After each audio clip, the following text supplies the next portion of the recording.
Hello, I'm Carl, and welcome to Pro Cycles Tech Talk. Today, we're going to talk about oils and oil accessories that you may need.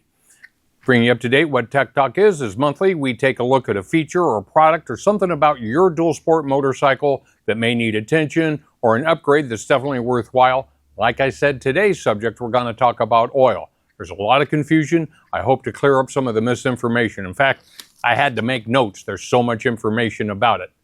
Motorcycle oil is different than automobile oil. It has a standard which they call a JASO, and that's Japanese Automotive Standards Organization. And what they've figured out is when motorcycles started going with wet clutches some time back, when it was no longer an independent clutch versus the motor oil, they realized that as bikes got stronger, motor oil, old-style conventional motor oil, would allow the clutch to slip. So they had to add some friction to that oil, and that's where the JASO classification comes from.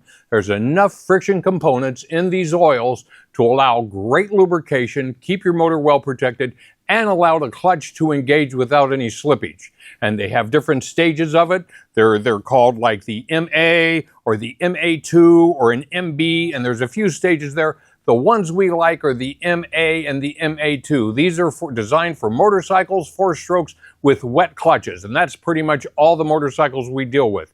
If you have a Ducati that has a dry clutch, you're going to have a different oil you're going to need that has full lubrication, not a little bit of friction components. Now, we always like to say we like a good quality petroleum oil and make sure that it says JASO on it, that it's a quality oil that's going to protect your motor hot, cold, all time. And we're also going to talk about what are the weight ratings. And we've seen weight ratings where, made another chart, where the weight ratings are 10W20 or 10W30. And what that is the lighter the weight the oil, which as the numbers indicate, a 10 is not the heavy viscosity as a 20, not the heavy viscosity as a 30. It's a lighter weight oil which performs better in cold weather.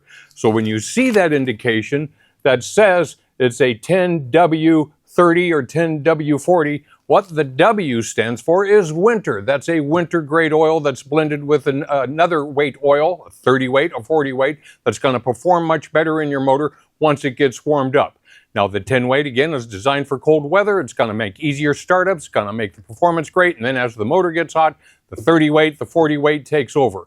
Now a lot of people think the heavier weight the oil, you get a 30 weight, a 40 weight, a 50 weight, you get a heavyweight oil, and they feel it's going to offer better engine protection. It does, but it's also a little bit harder to pump. So you get better engine protection, but you give up a little bit of performance because that's a tougher oil to move around. We don't want to go to too light where it won't cover enough of the products inside your motor, the gearbox, the piston, the crank, bearings, things like that. So we want to stay with whatever the manufacturer recommends, and most of the time it's a 10W30. There are some cases where it's a 10W40. It's okay to use that. So we're going to talk about get the right oil, make sure it's JASO certified for you, and of course it's going to also have the other listing which is the American Petroleum Industry standard, and that's an API standard. JASO oil exceeds all the API standards, so if you find a good quality motor oil, you could use that. Now we also hear a lot of talk about Rotella being the magic syrup that cures everything, and it's great. It's a good quality oil. There's nothing wrong with it at all. It does meet the JASO standards, and it protects the motors, does everything it's supposed to do. Most of the Rotella comes in a 1540 weight, which is okay to use. If you're on a touring bike, that's great. If you want something a little bit more performance-oriented, let's get back to something that's a 10W30 weight that'll allow you a little bit more performance than a 40 weight because it's a little bit heavy. Now, the other thing we're going to talk about oil is when you change your oil, we highly recommend get a magnetic drain plug. Magnetic drain plugs, as we have them listed here, catch all the little whiskers that shave off of the transmission gears, the crank cleans itself up, and you will be amazed when you take out a drain plug and it has all the little whiskers attached to it.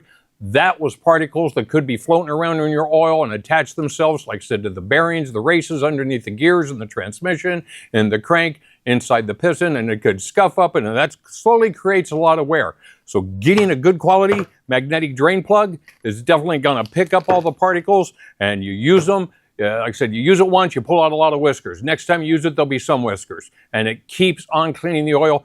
That's a great product to add to your bike to make sure you get long engine life and minimum wear. Also, if you have one of the bikes that has like the frame, it has like the frame tube that holds oil, get a drain plug for the frame tube as well as at the bottom of the engine case. It's going to get whiskers, it's going to clean up the motor in both situations. The other thing we like to look at is what oil filters to use. If you got a bike that has a spin-on filter, we like these a lot. There's also the paper filters, and then there's the stainless steel filters, which filter out a lot better than the paper filters. Paper filters do great. We like these a lot. This is an easy, a 4,000 or 5,000 mile filter. Easy to do. You get quality oil. You could go that long between oil changes. The paper filters are great. The stainless steel filters, like I said, they will filter a little bit better. But because they're so good, you got to change that oil or clean that filter at a 3,000 mile interval because it can get jammed up there. The little pieces that wear off of the clutch plates, the little whiskers that may escape the magnetic drain plug are going to get in there and they're going to clog it up and it's going to slow down the oil circulation, and that could create an issue. So these, it's very important to change these. We don't like going greater than 3,000 miles with a stainless steel filter. Again, they're cleanable, reusable, time and time again, but you can't go greater than a specific amount of miles to make sure we got oil being pumped and circulated through there without any restrictions. The other thing you want to take a look at is when you get it, is let's get you some new O-rings for your filter. When this oil filter goes into the motor and it goes in there, it pumps in, and remember the oil pumps into the filter and it comes out. And if that O-ring, where it belongs in there, if that's not tight in there, what's going to happen is as it gets pressure and it builds up, the oil's going to escape out the side. We're going to lose a little bit of oil pressure, and we're also going to lose a lot of the filtering value. So make sure when you get yourself a new oil filter, change the O-rings also. They come with you get one that covers the filter cap that goes on the engine case, one that goes around the filter check valve cap, and one that goes on the oil filter. These are important to change as often as you change your oil filter to make sure you got a quality product that's not going to fail and allow the oil filter to do its job 100%. And hey, as always, thanks for watching, and don't forget to give us a thumbs up and a like, and follow us on Instagram and Facebook. And remember, your adventure begins here.